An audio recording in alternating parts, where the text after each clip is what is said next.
got to identify the audience you want to reach and have that inform the type of content that you're going to create. The next is make sure that you create the right measurement framework for that content so you can go and translate for your business the value of that investment. The next is also, you've got to be able to make sure that the content that you're putting out there is aligned with the content pillars that you have as a brand, and also ensuring that the content you're delivering is being delivered on the right channel and in the right format. And then because we have targeting capabilities in social, it's important that we take those targeting capabilities and apply them to video in a way that aligns with the goals and objectives that we have and the audience that we're trying to reach. And then the last thing I want to remind you is always test, always learn and optimize that content so that you can maximize the investment that you're making. So I'm going to invite Matt up here to talk about how LEGO is maximizing the value of video, and then Lindsay's going to come up, and then after that we'll have some time for some questions. So here you go, Matt.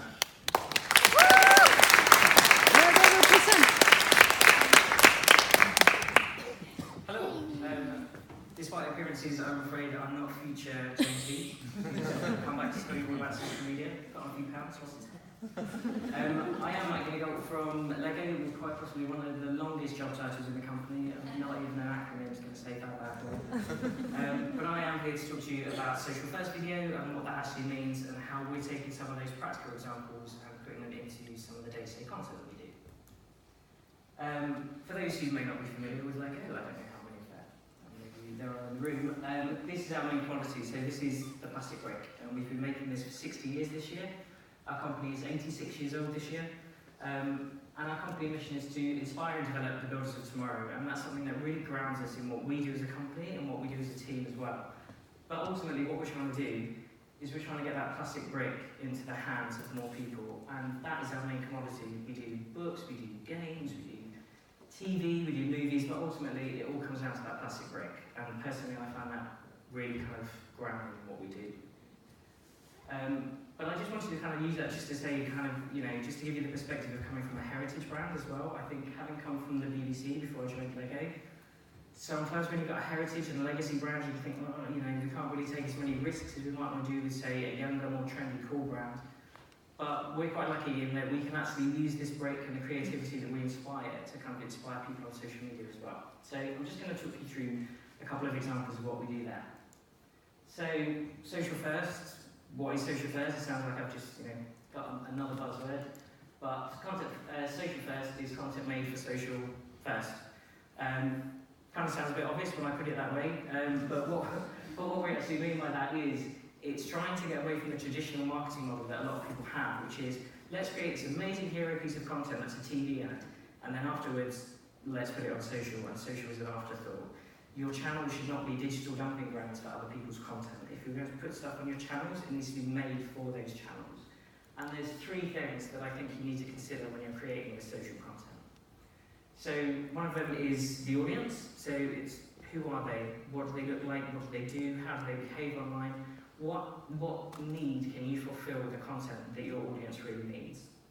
The second one is platform. So there's no point making content that is not going to fit on the platform that you're making it for.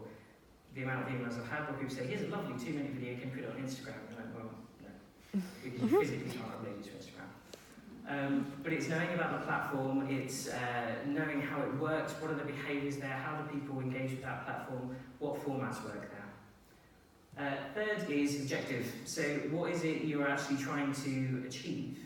Like, what is it you want your content to do? I still think there are quite a lot of people who are creating content for the sake of creating content because you need to publish stuff on your channels to still be seen. But the thing is, you're just going to inundate your channels with crap, and basically, you need to have an objective behind what you're doing. You shouldn't just be fueling channels for the sake of fueling channels.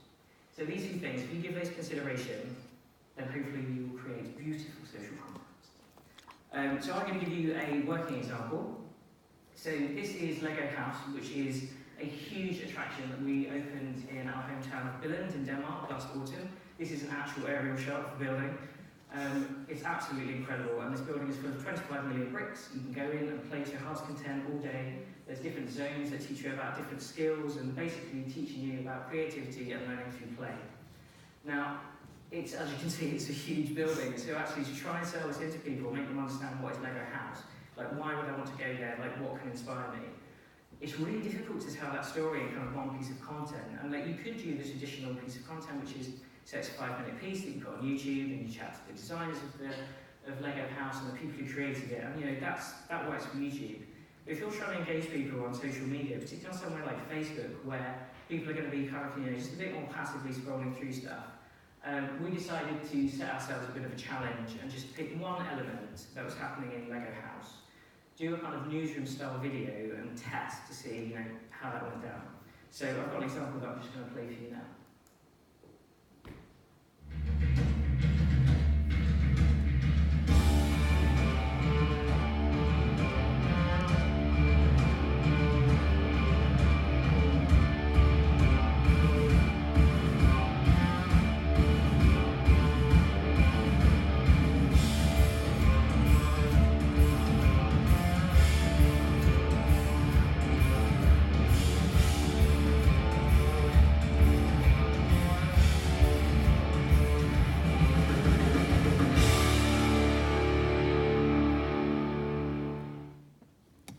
So those are our mega cool dinosaurs. They're really cool, right? So, as I say, we could have decided to tell a story about the whole of Lego House, but we thought we'll try that. And we were extremely opportunistic with that, actually, because somebody happened to be in Lego House who was filming something completely different where we're able to get some content. So 2 hours worth of B-roll was transformed as that 38-second piece. And we got some really good results off of it. So on Facebook we had a reach of 5.2 million, 2 million views, 13,000 shares, which is obviously really important if you're trying to get deeper engagement. Sharing and comments is what you really want to get. Instagram, 379,000 reach, second most watched video we had that quarter. And for us it's really important because that quarter we also released our biggest set that we've ever released, which is the collector's edition Millennium Falcon. So we're up against like some really good content, and yet these dinosaurs were the second most watched piece. And so I just wanted to talk to you like through some of the details that went into creating a video like that and why we approached it in the way we did. And it is because the devil is in the detail. I've only put 6 things up here, like feel free to grab me afterwards, I could go on for ages and talk to you about 20 things, but these are just 6 of the things that I just wanted to point out about some of the things that went into creating this content. So the first is mobile first. So that content, big captions, really impactful, you can see it on the mobile. If 80% of Facebook videos are going to be watched on the mobile, you need to create content that fits that platform. There is no point creating a video like that with tiny, weeny little captions that you can't read on the mobile because you're just going to piss people off, basically. And it's square. I think each week, I say the word square more than I say the word Lego or my name. Just trying to educate people to like, you know, it's square, it has to be square. But also it's about providing context for that. Because the reason it's square is literally just to take up more room in the newsfeed. So especially on the mobile, you're just going to take up more room, and there's such a battle for the newsfeed, you need to take up as much room as you can. Stop the thumb scrollers. So I'm sure we're all guilty of this. This is about making an impact, and to Josh's point about making an impact in the first couple of seconds, it's so important to grab attention. Think of a Facebook newsfeed, you're battling against nans, dogs, babies, cake, God knows what, and and other brands, and we're trying to squeeze in there. So it's so important that you grab people's attention with, you know, really big impact in the first couple of seconds. But also within that couple of seconds, you've got to make sure that you make good on your promise. So if you grab someone's attention, there's no point having an awesome 3 seconds at the beginning and the rest of your content being really poo. Like, you've got them in, you need to, you know, deliver on your promise. Third one is snackable. This is Josh's point as well. Like, particularly, so as you can probably tell, my focus is more Facebook and Instagram than YouTube. But it's about making snackable content. So people go to YouTube because they want to watch videos. So they've got more time, more investment to actually sit there and watch the whole video. On Facebook, people are just sitting there, just doing that. A lot of it is quite passive. So if you're actually going to entice them in and get them to watch your content, it has to be snackable enough so that, you know, if they start watching a video and it's 16 minutes long, you've lost them and they're just going to scroll on by. Sound agnostic. So that had a really like kicking rock track. Did it need it? No. There is nothing in there that is reliant on sound. And 85% of our Facebook videos are watched with sound off. So there's no point creating content for us that is so reliant on sound. So that could have easily been a talking heads piece of somebody chatting away about Lego House. But if you're not going to play the sound and you've got to read subtitles, I'd rather do it through visuals. So even though the sound is there, it's not critically important, but at least it's there as a treat for anyone who puts sound on. Check your copy. I think sometimes people underestimate the power of what your copy can do for your post. So many people focus on the content, and then they go to post it and they're just like, oh, shit, what are we actually going to put in the post? And they haven't actually thought about that. But I wouldn't underestimate the power of that copy, and also it's just something you need to concentrate on as much as your content. So the copy that actually went with that post was 602,645 bricks, 3,000 hours later, ... So that was just taking 2 facts from that video. It doesn't spoil the video, but if somebody was halfway through scrolling through the page and they saw Lego, that, and the video hadn't played yet, they might make a decision from that copy as to whether they want to scroll a little bit more and watch the video, or just scroll completely past. And also, there are so many brands, you see examples where Facebook posts are about that long. And basically, some people use a Facebook post to describe exactly what's going on in the video. But if you're needing to do that, your content is crap, because your content needs to deliver that message. You shouldn't be explaining the video shot by shot underneath. What else have I got? Let it breathe. So we as a company are quite guilty of oversaturating our channels at times. Lego has got a phenomenal amount of franchises and partners and different stakeholders of the products, and everybody wants a piece of these global channels that we run. And so sometimes we do kind of oversaturate and publish too much. But this one we specifically made sure that it had enough room to breathe so that you can have that kind of virality effect afterwards, so that people can start watching it. And when it's getting to a peak point, we don't just suddenly throw something else out there and potentially cannibalize it. So I think that's a really important one when it comes to scheduling. So I'm going to show you just another example, because all of this is lovely, and this is lovely engagement, and how wonderful. But at the end of the day, we have to sell Lego bricks, and we have to turn it into sales. So I'm just going to show you an example of another video that kind of uses all of these things as well. This is from our parents and engagement team. And just kind of show you another example, and then just talk quickly about how we're kind of using different tactics to generate sales.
Literally. So hands up, you're going to go home and do that with the kids. And hands up, you're going to go home and do it by yourself. So that's just another example of how we're taking those kind of tactics to taking a social first approach to content. And that, it does feature Lego in it, but the story comes first and the product comes second. And this has come from our parents and family engagement team, who've spent the last year really building up this kind of content that they know parents want. And they did their research and they found out that what parents really need is they want to be inspired for activities to do with their kids. They don't just want you to throw marketing down their throat, they want to know how can they keep their kids busy. So this was a really great piece that they did in collaboration with Disney. And that had a reach of 40 million and 18 million views on Facebook. 4 million of those were complete views. So it was a really great way to engage our audiences. But what about sales? So as I say, within that, there was product, but the focus wasn't necessarily about product. But we engaged people, we got them really interested, and then we created retargeting assets off the back of it. So using Facebook custom audiences, we built audiences of engaged people who we knew were engaged, they watched the videos, they were interested in what we had to give, and retargeted them with assets that were in a similar vein and a similar style to the video. And this actually did really well for us from a conversion point of view. But it's just showing that kind of the weird analogy that I use at work sometimes, which kind of raise an eyebrow at, is the analogy of date first, marry later. So, and what I mean by that is, very rarely, I mean you might do, but very rarely on a first date will you ask someone to marry you. Like, you're going to go on a date, you're going to woo people, you're going to get them interested and go, what is this person like? So that eventually when you pop the question, they're more likely to hopefully say yes, and then you kind of grab them. And it's just a similar approach to this, like if you're constantly just bombarding people with direct marketing messaging, you're going to really put people off and really turn them off. So you need to really engage them with content that you know that they want and that is built for their platform. So to my point, my original point about social first and what we're doing, it's about understanding your audience. What is it they want? What kind of stuff will they really enjoy consuming? What kind of trends are there? So understanding the platform, there is no point taking content that was not made for your platform and shoehorning it in and going, okay, we'll just pop that on Facebook, that'll be alright.